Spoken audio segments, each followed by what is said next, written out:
करते हैं इसे गेट 2025 के क्वेश्चन को। इसमें एक लीनियर प्रोग्रामिंग प्रॉब्लम दिया हुआ था, साथ में दो स्टेटमेंट दिए हुए थे और कहा था कि यहाँ पे अगर जो पैरामीटर अल्फा बीटा से डाले हैं उनकी वैल्यू अल्फा की 2 बीटा की 1 हो तो ये x1 x2 optimal basis form करेगा या नहीं करेगा, और अल्फा 1 हो बीटा 4 हो तो x3 x2 ये ऑप्टिमल बेसिस फॉर्म करेगा या नहीं करेगा। तो कैसे करना था, सबसे पहले ऑप्टिमल बेसिस को समझिएगा। किसी बेसिस को ऑप्टिमल कहेंगे, कॉन्सेप्ट क्या है उसकी बात कर लेते हैं। Basis is optimal if and only if, कुछ शर्तिया कंडीशन यहां पर होनी चाहिए। Basis matrix B they should be invertible। दूसरी शर्त या कंडीशन ये होनी चाहिए, बेसिक सॉल्यूशन जो भी आए वो ग्रेटर देन इक्वल्स टू, यानी कि फिजिबिलिटी मेंटेन होनी चाहिए। और तीसरी कंडीशन कि यहां पे reduced cost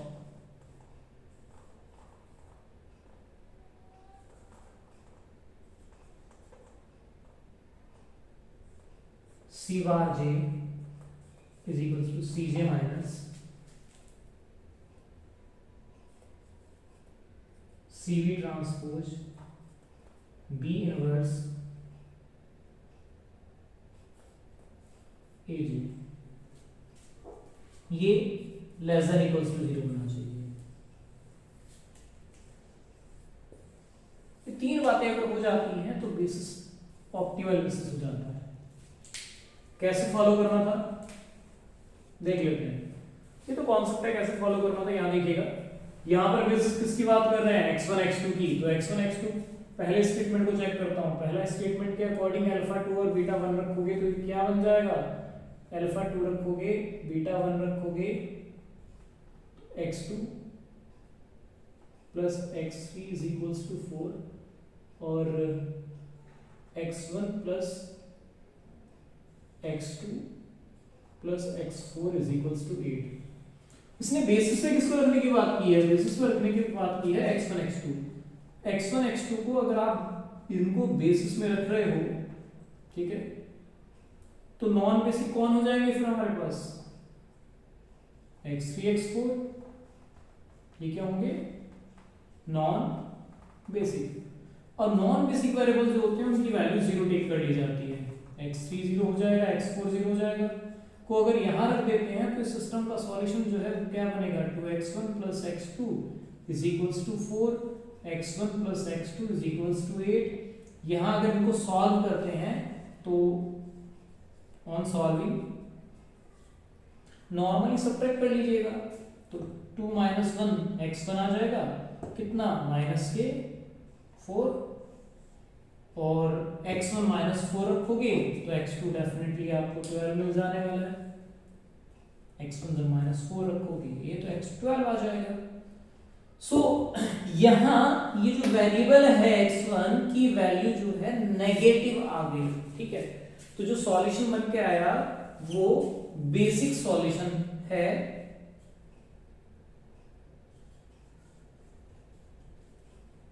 but not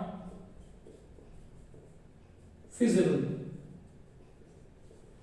basically यहां बेसिक सॉल्यूशन को नॉन नेगेटिव होने की बात चलती है, यहां तो ये नेगेटिव आ रहा है, इसका मतलब S1 स्टेटमेंट गलत हो जाता है, क्योंकि ऑप्टिमलिटी के लिए ये तीन कंडीशंस होनी चाहिए। बेसिस मैट्रिक्स इनवर्टेबल होना चाहिए, तो हाँ, तो बेसिस मैट्रिक्स यहां पर अगर B बनाऊं तो बेसिस मैट्रिक्स क्या बनेगा, 2 1 1 1। ये तो इनवर्टेबल है कि डिटरमिनेंट आप चेक कर सकते हो।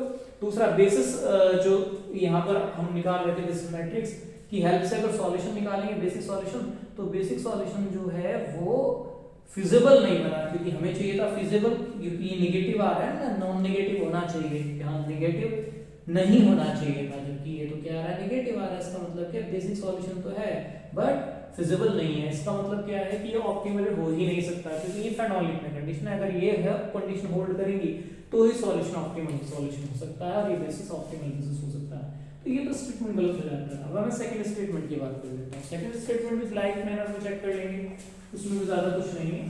चेक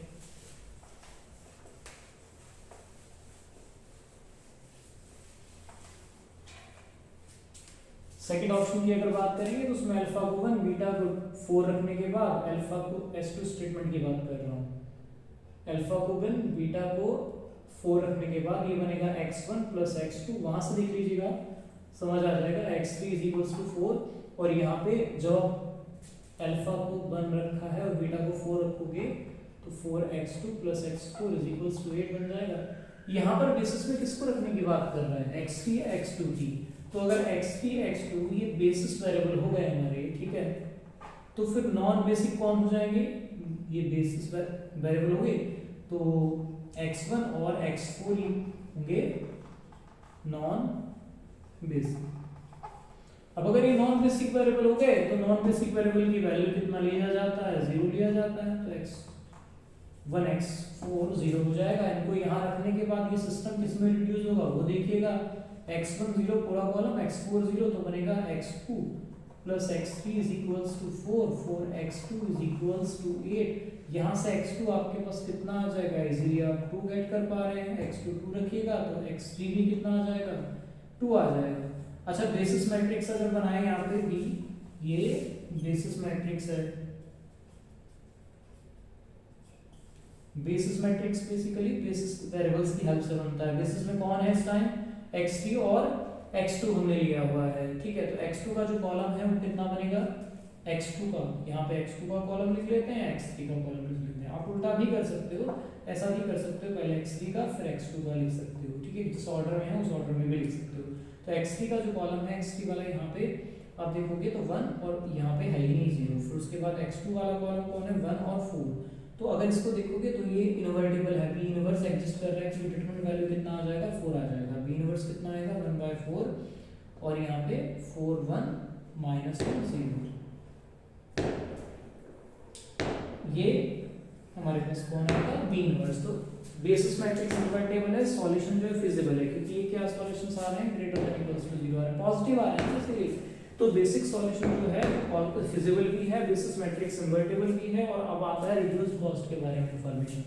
तो अब हम यहाँ पर 1 by 1 वेरिएबल की बात करते हैं। तो हमें किस वेरिएबल की बात करनी थी, सब यहाँ पे जो नॉन बेसिक वेरिएबल है उनकी बात करनी है। तो नॉन बेसिक वेरिएबल के लिए हम लोग बात करेंगे किसकी, सबसे पहले x1 की बात कर लेते हैं। तो x1 के लिए हम यहाँ पर निकालेंगे c1 बार। तो c1 बार जब निकालेंगे तो आ जाएगा c1 माइनस सी की जो बेसिस वेरिएबल है की कॉस्ट। अच्छा बेसिस वेरिएबल कौन है हमारे पास, x3 और x2। x3 की कॉस्ट क्या है यहाँ पे 4, तो 4 रख देंगे यहाँ पे, ठीक है। और x2 की कॉस्ट कितना है, इसकी x3 की कॉस्ट कितना है 4, और x2 की कॉस्ट कितना है, वो वही 4 है। तो हम इसमें रखेंगे तो का ट्रांसपोज करके रखना होता है। तो ये ट्रांसपोज और बी मैट्रिक्स बी इनवर्स, इसको बी इनवर्स को आप यहाँ रखिएगा तो कितना आएगा 1, और ये -1/4, और ये कितना आएगा 0 1/4। उसके बाद क्या रखना है अपने, एज है जिसकी बात कर रहे हैं a1, इसके कोएफिशिएंट को रखना होता है। a1 बेसिकली क्या होगा, x1 का कोएफिशिएंट, x1 के कोएफिशिएंट क्या है यहाँ पे 1 1 है, जो कि इजीली आप देख सकते हो, ठीक है। तो इसको एज ए कॉलम वेक्टर रखना होता है, वो रो वेक्टर होता है। तो यहाँ पे सी कॉस्ट ऑफ बेसिस वेरिएबल ये लिया जा रहा है, ठीक है। अब इसको c1 को रखते हैं, c1 एंट्री कितना है, x1 की कितना है 2, तो 2 माइनस, अब कैलकुलेशन कर लेते हैं, रो बाय कॉलम करोगे तो कितना बन के आ जाएगा, आप इजीली देख पाओगे यहाँ पे। तो ये कितने बाय कितने का है, तो 2 क्रॉस 2 का है, ये कितने का है 2 क्रॉस 1 का है, और ये कितने का है, ये वो अभी अब इसको एज इट इज लिखेंगे तो 1 क्रॉस 2 का इसको कॉलम करके लिख लीजिए। ये बेसिकली हमें 1 क्रॉस 2 का मिला हुआ है, 4 क्रॉस 4, इसको ऐसे ले लेते हैं। यहाँ ट्रांसपोज मतलब ट्रांसपोज अगर लेना चाहोगे तो फिर आपको क्या करना पड़ेगा कि यहाँ पे इसको ऐसे कॉलम वेक्टर में लिखना पड़ेगा, मतलब z को कुछ ऐसे फॉर्मेट में लिखना पड़ेगा फिर हमें एज दिस, और यहाँ पे x1 x2 x3 करके, वो जरूरत नहीं है। अब यहाँ पे जब इसको रो बाय कॉलम मल्टीप्लाई करोगे कितना आ जाएगा, यहाँ से 4 आ जाएगा, और फिर यहाँ से रो बाय कॉलम मल्टीप्लाई करोगे कितना आ जाएगा, यहाँ से 1 और -1 0 आ जाएगा, ठीक है। फिर 1 1 का मल्टीप्लाई करेंगे रो बाय कॉलम, तो कितना आ जाएगा 4 आ जाएगा। तो आप देख पा रहे हैं ये 2 -4 तो -2 आया, नेगेटिव आ रहा है। और नेगेटिव अगर आ रहा है रिड्यूस कॉस्ट, ठीक है, यही चाहिए था C1 के लिए। ऐसे ही आप किसके लिए कौन सा वाला वेरिएबल बचा, नॉन बेसिक वेरिएबल x4 बचा, तो C4 निकालेगा। C4 बार रिड्यूस कॉस्ट कितना बनेगा, C4 माइनस के जो यहाँ बेसिस वेरिएबल है की कॉस्ट ले लेंगे। बेसिस वेरिएबल कौन है हमारे पास, अभी हमने x3 और x2 को माना था। x3 की कॉस्ट कितना है 4, x2 की कॉस्ट कितना है 4, b इनवर्स हमारे पास यही आ जाएगा 1 - 1/4 0 1/4। और यहाँ पे कितना आएगा, जो मैट्रिक्स है इस बार चेंजेस हो जाएगा। कौन सा चेंजेस हो जाएगा, यहाँ पे जो लेना होगा हमें A4 लेना पड़ेगा। A4 बेसिकली यहाँ पे फोर्थ वाला जो कॉलम बन रहा है, फोर्थ वाला कॉलम क्या बनेगा, यहाँ से फोर्थ वाला कॉलम यहाँ पे बनेगा 0 1 वाला, ठीक है। इजीली समझ आना चाहिए। फोर्थ वाला कॉलम कौन सा है, यहाँ पे x4 है ही नहीं ना, तो यहाँ पे है तो 0 और यहाँ से 1, तो वो रख देंगे यहाँ पे। सॉल्व करेंगे, C4 कितना है, कॉस्ट ऑफ फोर्थ वेरिएबल जो कि -3 है, ठीक है, -3 रख दिया है, -3। अब इसको रो बाय कॉलम करेंगे तो अभी पहले की तरह ही हो जाएगा, सेम कैलकुलेशन में 4 आ जाएगा, ये 0 आ जाएगा। देन आपने क्या करना है, 0 और 1 इसको मल्टीप्लाई करेंगे रो बाय कॉलम, तो ये 0 हो जाएगा, -3 0, तो ये -3 आ जाएगा जो कि नेगेटिव आ रहा है। इसका मतलब क्या हुआ कि जो तीनों कंडीशंस हैं वो सेटिस्फाइड हो रही है। इसका मतलब जो सॉल्यूशन है वो ऑप्टिमल बेसिस फॉर्म बना कर रहा होगा यहाँ पे, यानी कि ये स्टेटमेंट सही हो जाता है। तो ऑप्शंस अगर बात करें तो परफेक्ट ऑप्शन बनेगा आपका ऑप्शन नंबर बी, क्योंकि इसमें कहा गया है S2 जो ट्रू स्टेटमेंट है, S1 फॉल्स स्टेटमेंट है। बेसिकली तीन बातों को याद रखिएगा कि अगर किसी भी बेसिस को ऑप्टिमल सॉल्यूशन दिखाना है तो आप क्या कहोगे, बेसिस मैट्रिक्स इन्वर्टिबल होना चाहिए, सॉल्यूशन जो फिजिबल होना चाहिए, और साथ ही साथ जो है रिड्यूस्ड कॉस्ट वो नेगेटिव होनी चाहिए। अगर ये तीनों बातें हो रही हैं, यानी कि रिड्यूस्ड कॉस्ट नेगेटिव होने का मतलब क्या है कि अगर हम नॉन बेसिक वेरिएबल को बढ़ाते हैं, उनको अगर उनमें चेंजेस करते हैं, उनके चेंजेस से ऑब्जेक्टिव फंक्शन की वैल्यू में कोई इंक्रीमेंट नहीं हो रहा है, इसका मतलब ये होता है। इसी को एक अनदर वे से भी कर सकते थे आप, सिंप्लेक्स मेथड से, उसकी चर्चा मैं कर लेता हूँ कैसे आप कर सकते थे। ये आपको समझ आया होगा बेसिक कैसे कैसे करना है, सिर्फ कॉन्सेप्ट बेस्ड।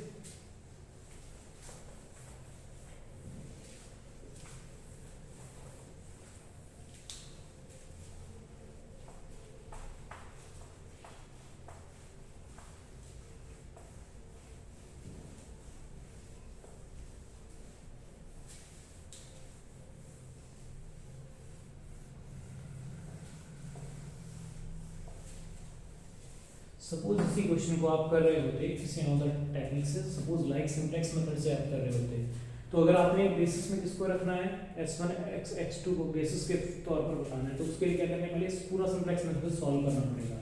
जैसे मैं करके दिखाता हूँ, ये मेथड सेकंड है इसको करने का। अगर आप फर्स्ट मेथड को उतना परिचित नहीं है तो आप मेथड सेकंड से कर सकते हैं। सिंप्लेक्स मेथड में क्या किया जाता है, यहाँ बेसिक वेरिएबल लिख लिए जाते हैं, यहाँ CB ये XB आ जाता है, फिर उसके बाद हमारे पास वेरिएबल्स आ जाते हैं। इक्वलिटी ऑलरेडी है तो हम लोग शुरुआत करेंगे यहाँ से, x1 x2 x3 x4, फिर आता है मिनिमम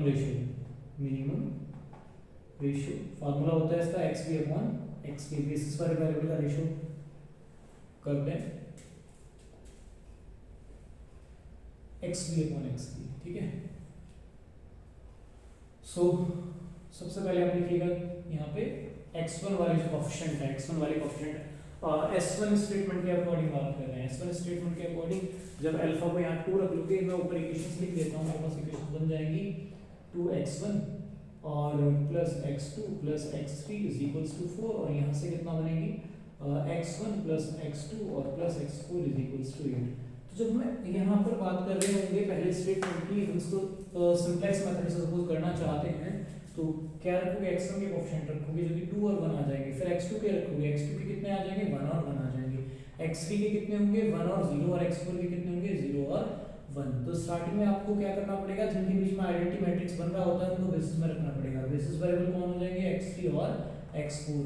फिर उसके बाद cj लिखा करते हैं, ऊपर कॉस्ट ऑफ बेसिस वेरिएबल जितने भी यहाँ पर बेसिस वेरिएबल है उनकी कॉस्ट यहाँ पे लिख देंगे, और cj सभी की कॉस्ट लिखेंगे, jth वेरिएबल की कॉस्ट। तो 2 4 ऑब्जेक्टिव फंक्शन से कॉस्ट को देख करके लिखा जाता है 2 4 4, और यहाँ पे कितना आ जाएगा -3। देन क्या करेंगे आप लोग, यहाँ पे x3 और x4 के ऊपर लिखी जो कॉस्ट है वो यहाँ पर मेंशन कर देंगे, xb आगे वाला जो क्वांटिटी होता है रिक्वायरमेंट वेक्टर वो लिख दिया जाता है, तो 4 और 8। अब आप यहाँ से डेल्टा j निकालेंगे, डेल्टा j का फॉर्मूला होता है cb × xj - cj।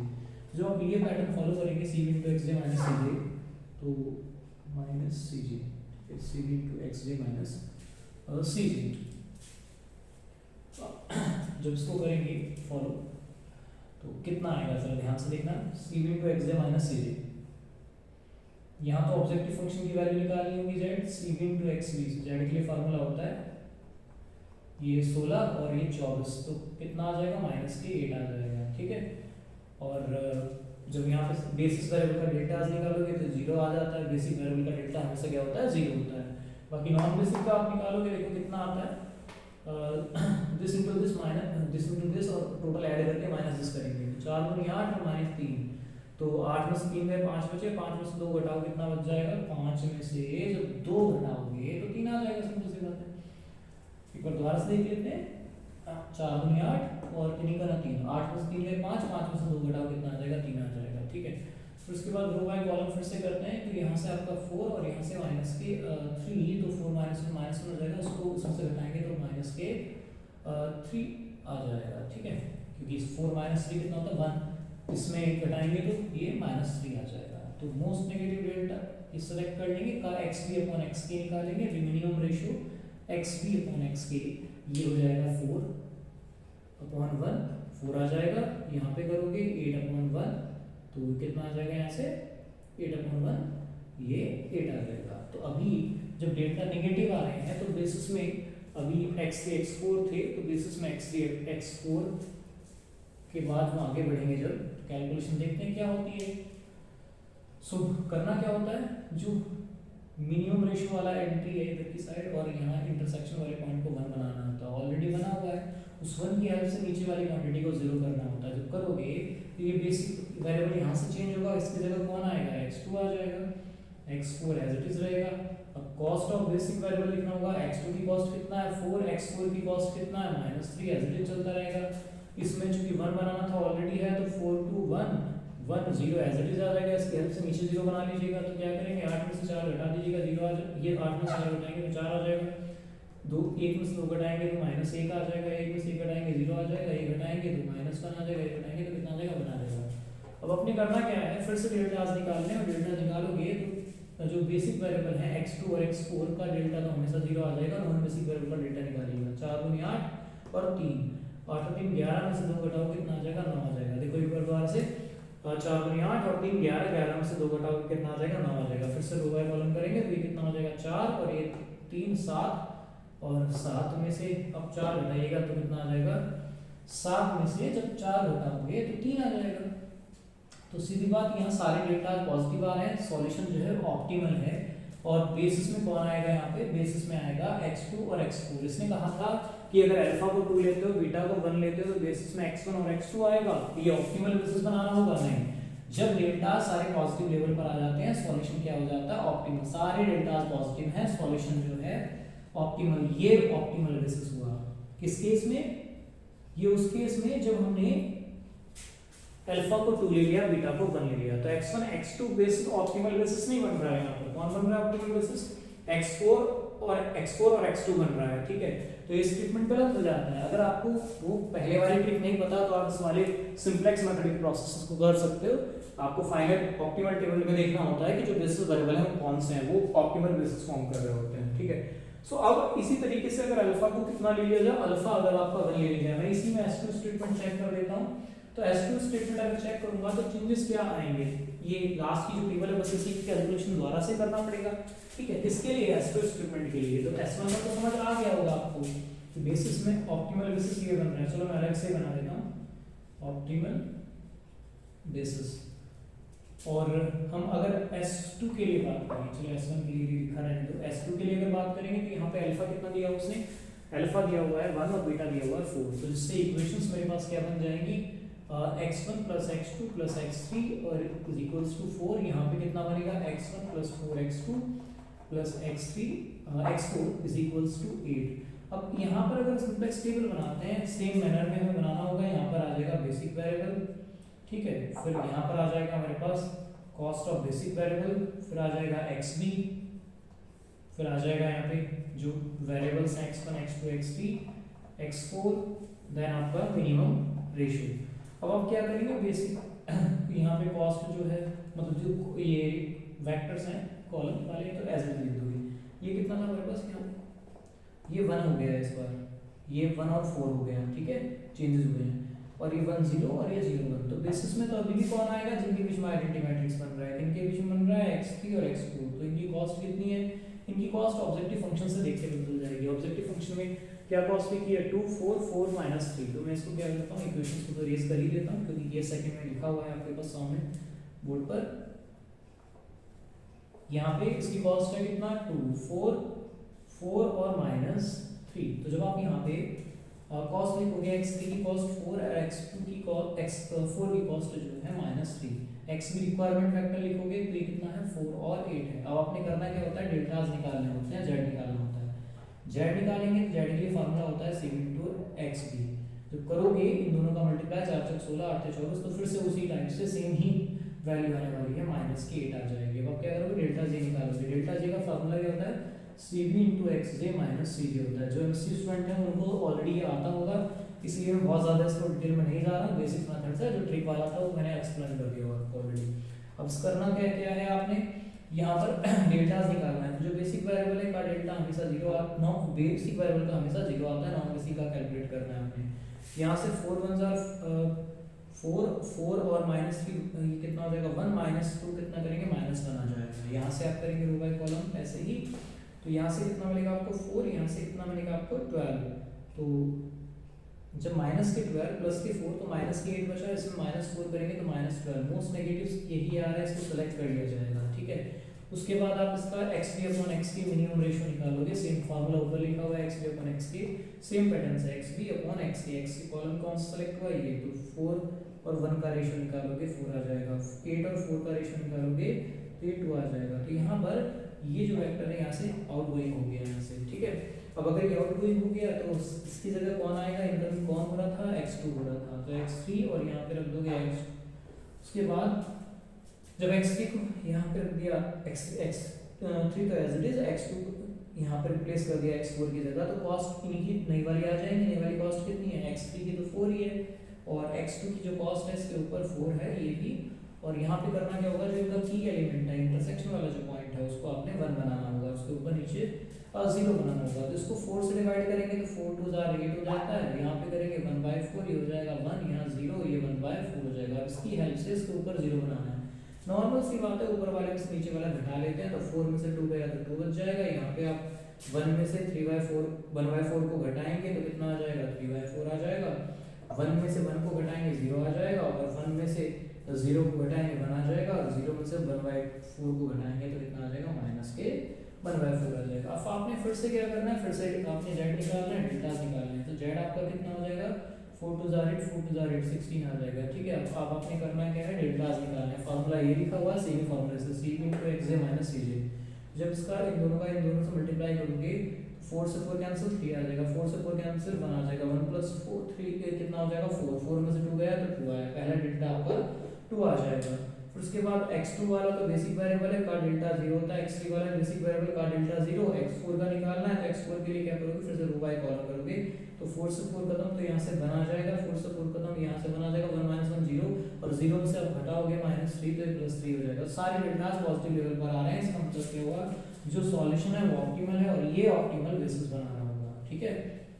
तो आप इस वाले प्रोसेस से भी कर सकते हैं। तो S2 क्या बना रहा है यहाँ पे, अगर हम अल्फा को इतना ले रहे हैं, बीटा को इतना ले रहे हैं, तो x3 x2 ये आपका ऑप्टिमल बेसिस बना रहे हैं। तो ये स्टेटमेंट सही हो जाता है। कुछ इस तरीके से आप इस क्वेश्चन को कर सकते थे। अगर आपको केवल एमएससी वाली नॉलेज है तो एमएससी वाली नॉलेज के आधार पर भी आप इसको कर सकते थे। अगर आपको एमएससी वाली नॉलेज के साथ साथ अगर कॉम्पिटिटिव नॉलेज भी है, तो जो मैंने आपको बताया कि ऑप्टिमल बेसिस के लिए 3 कंडीशन होनी है, कौन कौन सी है वो आप याद रख सकते हो। ऑप्टिमल बेसिस के लिए आपको 3 कंडीशन, पहला जो बेसिस मैट्रिक्स है B वो इन्वर्टेबल होना चाहिए, यानी कि बेसिस मैट्रिक्स में जो B है नॉन बेसिक वेरिएबल को 0 लेने के बाद उसका इन्वर्स एग्जिस्ट करना चाहिए, और सॉल्यूशन जो है फिजिबल होना चाहिए। फिजिबल सॉल्यूशन, जो बेसिक सॉल्यूशन है वो क्या होना चाहिए, बेसिक सॉल्यूशन फिजिबल होना चाहिए, सेकंड कंडीशन।